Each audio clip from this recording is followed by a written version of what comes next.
Hello everyone, I hope आप सभी बहुत अच्छे होंगे। तो जैसा कि जूनियर असिस्टेंट आपके एग्जाम डेट आ चुकी है और 29 जून रखी गई है। आप लोगों के पास लगभग 50 दिन का समय बचा हुआ है और इस 50 दिन में आप लोगों को क्या ऐसी चीजें करनी चाहिए जिससे आपका सिलेक्शन हो जाए। और जैसा कि मैं आप लोगों को पहले ही बता दे रही हूँ, इसमें आपको टाइम की आवश्यकता नहीं है कि आप टेस्ट लगाओ, टाइम मैनेज करो, इसकी आवश्यकता नहीं है। तो कभी भी आप टेस्ट लगाओ तो टाइम को लेकर के मत देखना कि हाँ टाइम मेरे पास कितना बच रहा है कितना नहीं, क्योंकि 2 घंटे में आराम से आपके 100 क्वेश्चन हो जाएंगे। ठीक है। अब आप लोगों को माइनस मार्किंग में सारी चीजें पता है, किसमें कितना नंबर आने वाला है वो भी आप लोगों को पता ही है। बस मैं इतना कहना चाहती हूँ और जो कि इम्पोर्टेंट है कि आप लोग अभी जो है क्या करें कि आप लोगों को टेस्ट लगाना जरूरत है, टाइम नहीं, आपको नए क्वेश्चन की जरूरत है।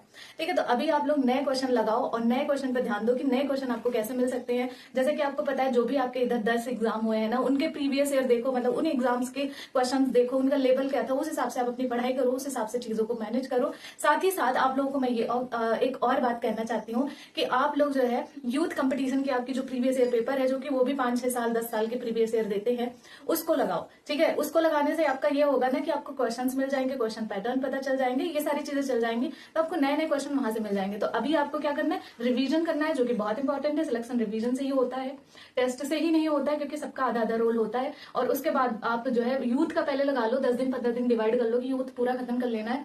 एटलीस्ट आपको हिंदी यूथ से कर लेना है, उसके साथ साथ रीजनिंग आपको कर लेना है। और रीजनिंग आपके पास कोई ज्यादा सब्जेक्ट भी तो नहीं है। ठीक है। तो ये आपको सब्जेक्ट वहां से कवर कर लेना है। उसके बाद यूथ का 15 दिन डिवाइड के बाद 15 दिन जो आपको बचे, उसमें आप फिर से रिवीजन और टेस्ट लगाना शुरू कर दो। और फिर टेस्ट लगाओ, उसको नोट करो और वही रिवीजन करो, वही टेस्ट लगाओ, यही बार बार करते रहना है। यही आपको करना है। जहां से भी आपको नए टेस्ट मिले आप मंगा सकते हो, टेस्ट लगा सकते हो। मेरी तरफ से कोई ऐसे बैचेस नहीं लॉन्च किए गए हैं, ना कोई टेस्ट सीरीज दिया जा रहा है। तो अगर आप लोगों को न्यूज मिले कि हाँ टेस्ट सीरीज यहाँ से हो रही है, तो प्लीज मेरे नाम पे कोई भी टेस्ट सीरीज मत खरीदना, क्योंकि मैंने कोई अभी टेस्ट सीरीज इस बार कुछ भी नहीं लॉन्च करा है। ठीक है। कुछ भी आप लोगों के लिए नहीं है, क्योंकि फिलहाल आप लोग अभी समय कम है। तो जो भी सेल्फ स्टडी हो सकती है बस उतनी की जरूरत है, ना कि मेरे किसी कोर्स की, या फिर मैं आप लोगों को बताऊं कि ये टेस्ट लगा लो वो टेस्ट लगा लो, ऐसा कुछ नहीं। क्योंकि अब जो भी आपको मिले वो आप सब करने की जरूरत है।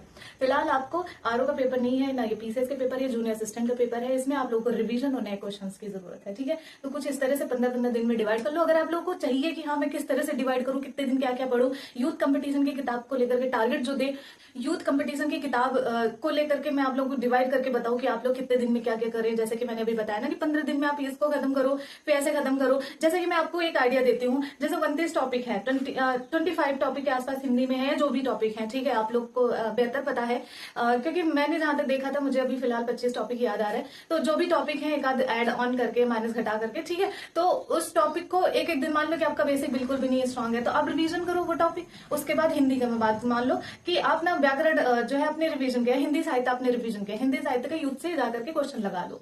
ठीक, ऐसे ऐसे करके आपने विलोम करा, विलोम जाके वहां लगा लो। ऐसे पर्यायवाची करा, पर्यायवाची का जाके यूथ कंपटीशन की किताब से लगा लो। तो आपका ये हो गया। उसके बाद जब आपका सारे टॉपिक कवर हो जाएंगे, तो आप क्या करना कि उठा के आप टेस्ट लगाना शुरू करना। तो रिवीजन और टेस्ट, रिवीजन और टेस्ट, तो ये आपको फिलहाल आपको अभी करने की जरूरत है। जीएस आप लोग जो है आरओ नहीं, जीएस आप जो है जूनियर असिस्टेंट के लिए सिर्फ और सिर्फ अगर लूसेंट पढ़ के चले जाते हैं और कुछ इंपॉर्टेंट ही पढ़ ले अभी कम समय में, आपको सारी किताब पूरी पढ़ने की जरूरत नहीं है, तो भी आपका हो जाएगा। जैसे कि आप हिस्ट्री पढ़ ले, उसमें से पॉलिटी पढ़ ले, इंडियन ज्योग्राफी पढ़ ले, एटलीस्ट ये 3 मतलब सब्जेक्ट आप कवर करके चले जाए, तो जिससे आपका जीएस में भी अच्छा खासा स्कोर कर सकते हैं। ठीक है। और उसके बाद करंट अफेयर पढ़ लेना, और करंट अफेयर के साथ साथ आप जो भी मतलब प्रीवियस अभी आपके 2-3 सालों में पूछा जा रहा है वो चीजें कवर कर लेना। आप एरिया समझ के, या फिर आपको ना आइडिया लगेगा तो बताना, मैं आपको A to Z बताऊंगी कौन कौन सी चीजें आपको जीएस में पढ़ के चले जाना ही चाहिए, क्योंकि जिससे नंबर आने की बिल्कुल बिल्कुल संभावना है कि हाँ एक आध क्वेश्चन फंस सकते हैं। ठीक है। तो आप लोगों को ये पढ़ने की आवश्यकता है। तो आप फिलहाल इस तरह से आप अपना डिवाइड कर लो। डेली अगर नहीं पढ़ पा रहे हो, 15 दिन में नहीं कर पा रहे हो, तो आप लोगों को मैंने बताया कि एक टॉपिक हिंदी का उठाओ, एक टॉपिक रीजन का, एक टॉपिक कंप्यूटर का, इस तरह से उठा के पूरा डिवाइड करके और रिवीजन करो, टेस्ट लगाओ। यही करो आप। टेस्ट में यूथ लगा लो, उसके बाद आप अपना कोई भी टेस्ट कहीं से परचेज कर लेना, या फिर मार्केट में कई टेस्ट आ जाते हैं सेट, तो आप वहां से लगा लेना। तो ये आपकी जूनियर असिस्टेंट को लेकर के अच्छी खासी स्ट्रैटेजी है, जिससे आपका आराम से जो है आप ये क्वालिफाई कर सकते हो। उसके बाद टाइपिंग और उसके बाद सिलेक्शन। नंबर आपको टारगेट रखना है 70+ का। नहीं आ रहा है टेस्ट में नंबर कम आ रहे हैं, कोई दिक्कत की बात नहीं है। टेस्ट में नंबर फिलहाल अभी नहीं आप लोगों को देखना है, और बार बार रिवीजन करना है, क्योंकि नंबर ना आने का मतलब आपका रिवीजन नहीं है, और रिवीजन नहीं है तो आपको वही करना है। तो ये आप अभी ध्यान रखो, रिवीजन करो। चलो फिर अगर कोई छोटी मोटी कोई भी बातें होती है मैं आपको जरूर बताऊंगी। आपके क्वेश्चंस आपके देखती रहती हूँ, जब मुझे लगता है कि सारी इकट्ठा करके आंसर देने की आवश्यकता है तो मैं दे देती हूँ। तो चलो फिर मिलते हैं, तब तक के लिए जय हिंद।